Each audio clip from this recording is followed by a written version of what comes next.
আমার ভেতরে, হৃদয়ের ভেতরে আমি এক ধরনের মারদাঙ্গা স্বভাব অনুভব করি।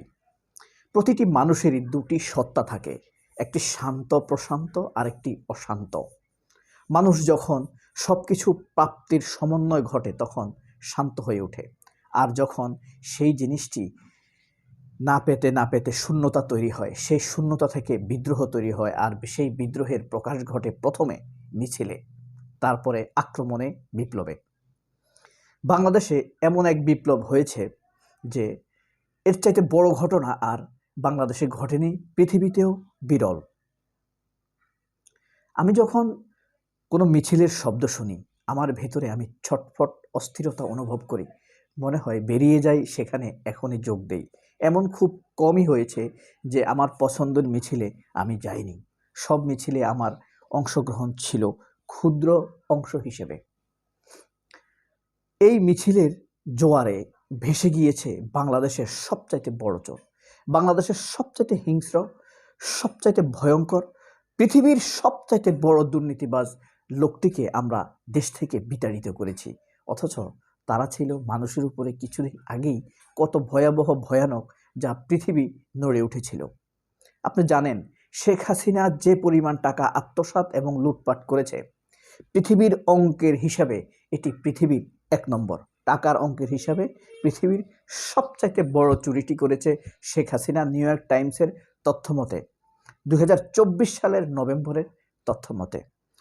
যে বাংলাদেশ ব্যাংক যে পরিমাণ টাকা আনার প্রমাণ দিয়েছে IMF-এ এবং ম্যাগনোটস্কি ল অ্যাসোসিয়েশনে, টাকা পাচারের যে আইন আছে সেখানে বাংলাদেশ ব্যাংকের হাসান মনসুর গভর্নর, তিনি যে রিপোর্ট জমা দিয়েছেন, তারা এটা যাচাই বাছাই করে রিপোর্ট করেছে নিউ ইয়র্ক টাইমসে, আমেরিকান পৃথিবীর সবচেয়ে বড় পত্রিকা, যে শেখ হাসিনা টাকার অঙ্কে, শেখ হাসিনার দুর্নীতিটা এই পৃথিবীর সবচাইতে বড় দুর্নীতি। তো তাকে আমরা তাড়িয়েছি। এখানেই পিনাকি আশাবাদী যে আগামীতে জনগণের সরকার প্রতিষ্ঠা হবে। চাঁদাবাজি, লুটপাট, টেম্পু স্ট্যান্ড, ভারতের চাটামি, দালালি, মুক্তিযুদ্ধের ব্যবসায়ী, এসবকে মানুষ বয়কট করবে। এসব যে মানুষ বয়কট করবে তার প্রমাণ হলো একে একে অনেকগুলো ছাত্র সংসদ নির্বাচনে সবচাইতে বড় দল দাবি করা অঙ্গ সংগঠনের কর্মীরা, নেতারা, অহংকারীরা হেরে গিয়েছে। এখানেই পিনাকির আশাবাদ। পিনাকি কেন বলছেন, তবে পিনাকি তাদের কাছে কি চান, আর এই আশাবাদের মধ্যে একটা ধমক আছে। এই যে লালমনিরহাটের ডিসি অন্নপূর্ণা, ফ্যাসিবাদের আমলের সন্ত্রাসী ছাত্রলীগের নেত্রী ছিলেন, তিনি একটি শক্তিশালী দলের একজন প্রার্থীর মনোনয়নপত্র বাতিল করে দিয়েছেন। কেন? তিনি নাকি বিদেশি নাগরিক। ওকে, ইটস ওকে। কিন্তু বিএনপির আনম এহসানুল হক মিলন, তিনি বিদেশি নাগরিক, তারটা আবার গ্রহণযোগ্য হয়েছে। বিএনপি নেতা সালাউদ্দিন আহমেদ, তার মনোনয়নপত্র আবার গ্রহণযোগ্য হয়েছে। আবার অন্যদিকে ফ্যাসিবাদের আমলে শেখ হাসিনার সময়ের যে ছাত্র হত্যাকারী, বিপ্লবের সময়ে 9টি খুনের মামলার আসামি, তারা মনোনয়নপত্র অ্যাকসেপ্টেন্স পেয়েছে। একটি মিথ্যা মামলার আসামি, কক্সবাজার হামিদুর রহমান আজাদ, তার মনোনয়নপত্র বাতিল হয়েছে মিথ্যা অভিযোগে, যেটা মিথ্যা প্রমাণ হয়েছে যে মামলা। এই ধরনের দ্বৈতনীতি, বিশেষ করে অন্নপূর্ণার কর্মটা লালমনিরহাটের, এটা ভয়ানক ব্যাপার।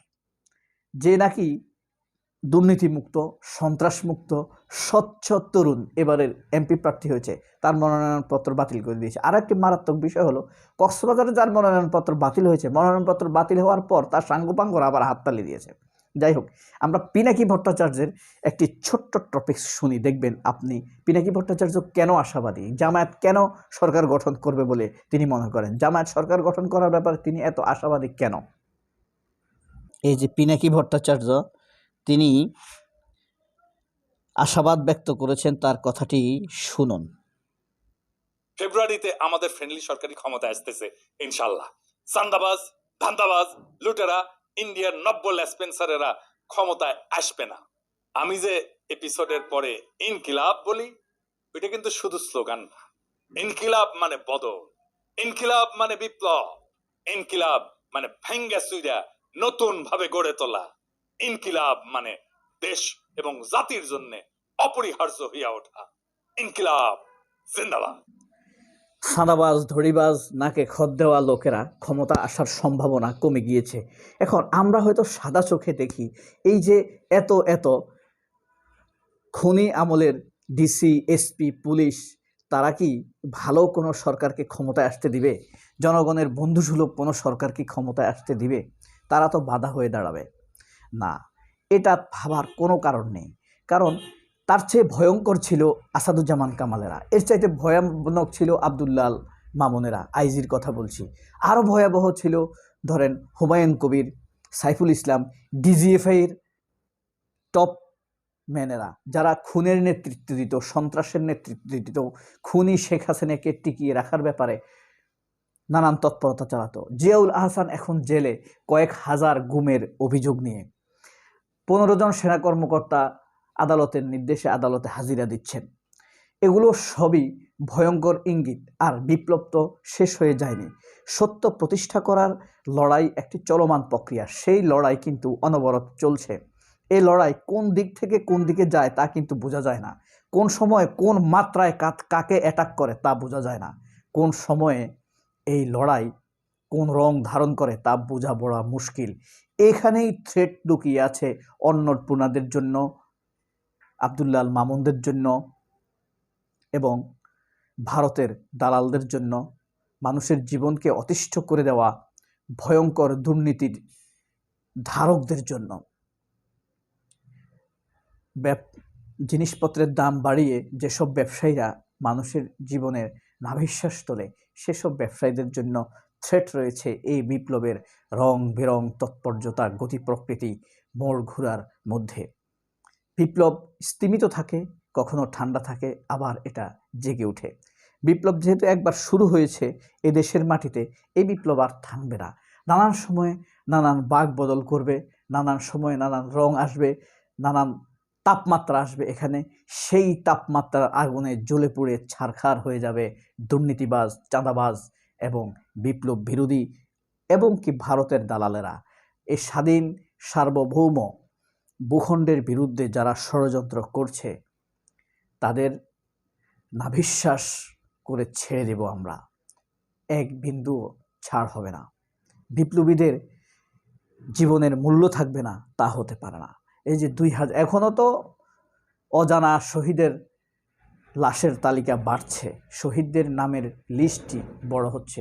সম্প্রতি আরও 8 জনের পরিচয় পাওয়া গিয়েছে, যাদেরকে পরিচয়বিহীনভাবে মাটি চাপা দেওয়া হয়েছিল। কত ভয়ঙ্কর ছিল আপনি বুঝেন। আসাদের চাইতেও ভয়ঙ্কর ছিল শেখ হাসিনা। সবাই অনেক ভালো থাকবেন। এ কেমন সুখ বলি ভরে উঠে বুক, সব কিছু দূরে রেখে আমরা আশায় বাঁধে বুক। আল্লাহ হাফেজ, আসসালামু আলাইকুম।